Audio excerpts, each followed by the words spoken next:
لے کر کے شام تک گناہوں میں ڈوبے ہیں. ہمارا چہرہ ایسا نہیں ہے کہ مرنے کے بعد ہمارا چہرہ دیکھا جا سکے, لیکن رب کا احسان کتنا ہے کہ مرنے کے بعد ہمارا رشتہ دار چہرہ دیکھنے آ رہا ہے, ہمارا قریبی چہرہ دیکھنے آ رہا ہے. یعنی جس سے ہم ریلیٹڈ ہیں وہ ہمارا چہرہ دیکھنے آتا گئی. اللہ کا احسان ہے, ورنہ ہمارے اعمال تو ایسے کہ ہم چہرہ دکھانے کے لائق نہیں ہے. لیکن یاد رکھ پیارے جو ہے, اللہ نے احسان کیا, لوگ تیرا چہرہ دیکھے ہیں, تجھے کفن میں لپیٹ دیا گیا ہے, رسیاں باندھ دی گئی ہیں. جب لوگ جنازہ لے کے چلے ہیں, رب نے بڑا احترام فرمایا ہے. رب نے فرمایا ہے لوگوں اسے تیز لے کے نہ چلنا, کوئی اکیلا لے کے نہ چلے, 4 لوگ اسے اٹھاؤ, یہ میرا بندہ ہے. رب نے کتنا احسان کیا ہے ہم پہ اور آپ پہ. رب نے فرمایا یہ میرا بندہ ہے, اسے اکیلے نہ اٹھاؤ, اسے 4 لوگ مل کے اٹھاؤ اور آہستہ چلاؤ, کاندھا بدلتے رہو, یہ اسی لیے کہ میرے بندے کو تکلیف نہ ہو. یاد کر پیارے, رب نے اتنا احسان تجھ پہ کیا ہے. جب تیرا جنازہ جا رہا ہو, اگر کوئی مکے کا امام ہو اور وہ تیرے جنازے میں ہو تو تیرا جنازہ آگے رہے گا اور مکے کا امام پیچھے رہے گا. یاد کر پیارے, اللہ تعالیٰ نے کتنے احسانات کیے ہیں. دنیا کا کوئی ولی ہو, کوئی بھی تیرے جنازے میں آئے, تیرا جنازہ آگے ہوتا ہے, وہ اللہ کا ولی تیرے جنازے کے پیچھے ہوتا ہے. کتنا احسان اللہ تعالیٰ نے کیا ہے. یاد کر پیارے, جب تجھے لوگ لے جاتے ہیں قبر, رب نے ارشاد فرمایا کہ میرے بندے کو ایسے مت دیکھو, میرے بندے کو کسی جگہ مت ڈالو, میرے بندے کے لیے اس کا ایک گھر بناؤ, مٹی کھودو, اس کے لیے گھر بناؤ, اور میرے بندے میں جو ہے خوشبو معطر کر دو, میرے بندے کو عطر لگا دو, خوشبو میں ڈبو کر کے میرے بندے کو زمین میں دفنا دو. لوگ دفن کرتے ہیں, پھر بھی اللہ نے احسان فرمایا ہے. اللہ نے احسان فرمایا, یہ حکم دے دیا کہ اے لوگوں, جب میرا بندہ انتقال کر جائے, جب تم اسے لے کر کے قبر پر جاؤ, تم مٹی دے دو. مٹی دینے کے بعد میں تم اتنی دیر وہاں کھڑے رہو جتنی دیر میں اونٹ کو ذبح کیا جائے. اونٹ ذبح کیا جائے, اس کی کھال ادھیڑی جائے, اس کا گوشت کاٹا جائے, اور کاٹنے کے بعد تقسیم کیا جائے, اتنی دیر تک تم اس کے قبر پر کھڑے رہو اور کھڑے ہو کر کے میرے بندے کے لیے دعائیں مغفرت کرو. سبحان اللہ. بے شک کتنا احسان, کتنے احسانات اللہ تعالیٰ کے ہمارے اوپر. جب سے ہم پیدا ہوئے موت تک اللہ تعالیٰ نے ہم پر اور آپ پر احسان فرمایا. لیکن ہماری زندگی کیا ہے؟ آج اللہ نے ہمیں چند دولتیں دی ہیں, چند مکانات ہمارے ہو گئے, چند پیسے میں کما لیے, ہم بھول گئے, ہم غرور میں آ گئے, تکبر میں آ گئے. رب نے ارشاد فرمایا, انسان تجھے مرنا ہے, اے انسان تجھے موت آنی ہے, اپنی آخرت کی فکر کر لے, تجھے موت آنی ہے. اگر تجھ کو اللہ نے دولت دی ہے تو اس کا بیجا استعمال نہ کرنا. اگر اللہ نے تجھے کچھ عنایت کیا ہے, تجھے کچھ دیا ہے, تو بڑا آدمی ہے, تو اللہ نے تجھے دیا ہے, اور دینے کے بعد تیرے اندر اگر غرور آ گیا ہے, تیرے اندر گھمنڈ آ گیا, تو یاد رکھ, جو رب دینا جانتا ہے وہ رب لینا بھی جانتا ہے. سبحان اللہ. جو رب تجھے عطا کرے گا, دے گا, وہ لینا بھی جانتا ہے.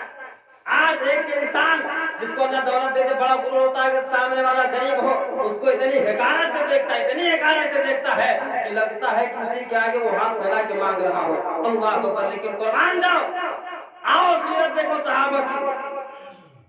آج ایک گاؤں کا پردان نہیں, ایک اسٹیٹ کا مکھ منتری نہ ہو, ہے تو عمر فاروق کا نام ہم نے سنا ہوگا, یہ خلیفہ ثانی ہے تو میرے فاروق رضی اللہ تعالیٰ عنہ, آپ 22 لاکھ مربع میل کے حکمران رہے.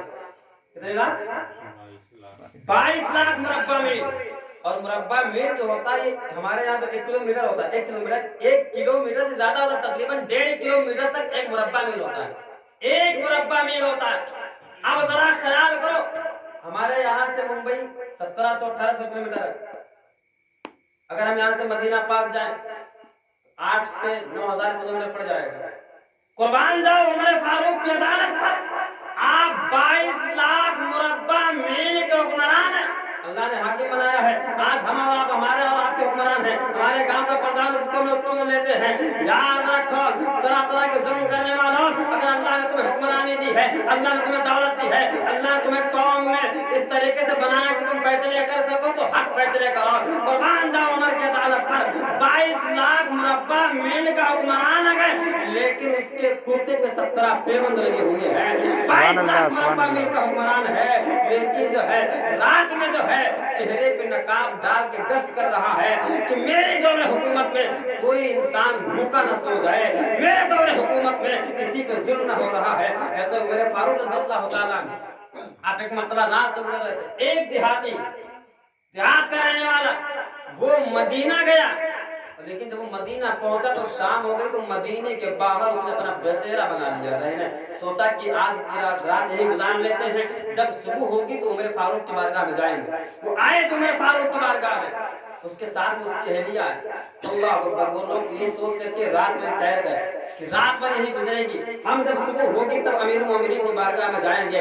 اب جب رات کا وقت ہوا ہے تو عمر فاروق رضی اللہ تعالیٰ عنہ آپ گشت پہ ہیں، ساتھ میں غلام ہے، چہرے پہ نقاب ہے۔ جب چہرے پہ نقاب ڈال کے عمر کو پہنچے ہیں، آپ جب گشت فرما رہے ہیں، دیکھا کہ تھوڑی دور پر آگ جل رہی ہے۔ آگ جلتا جب آپ نے دیکھا، غلام سے فرمایا کہ جاؤ دیکھو یہ آگ جل کیوں رہی ہے، آگے جلنے کی وجہ کیا ہے؟ جب غلام گیا ہے، دیکھا کہ ایک نوجوان بیٹھا ہے، ایک دیہاتی بیٹھا ہے۔ وہ غلام جا کر کے پوچھا، اے مسافر بتاؤ تم کون ہو، کہاں آئے ہو، کس لیے آئے ہو؟ اس نے بتانے سے انکار کر دیا، کہا تمہیں اس سے کوئی غرض نہیں ہے، میں تمہیں نہیں بتاؤں گا۔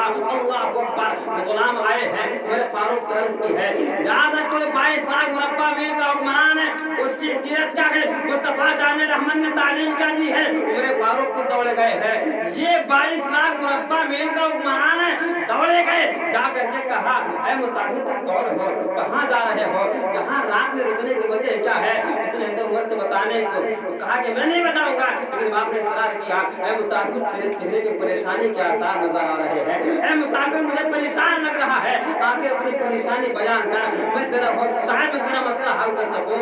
پھر اس نے کہا تھا کہ پوچھنے والے، میں ایک دیہاتی آدمی ہوں، میں امیر المومنین عمر فاروق سے ملنے آیا تھا، رات ہو گئی ہے، میں نے سوچا رات یہی گزار لیں اور رات یہی گزاریں گے، ویڈیو بنائیں گے، امیر المومنین کی بارگاہ میں جائیں گے۔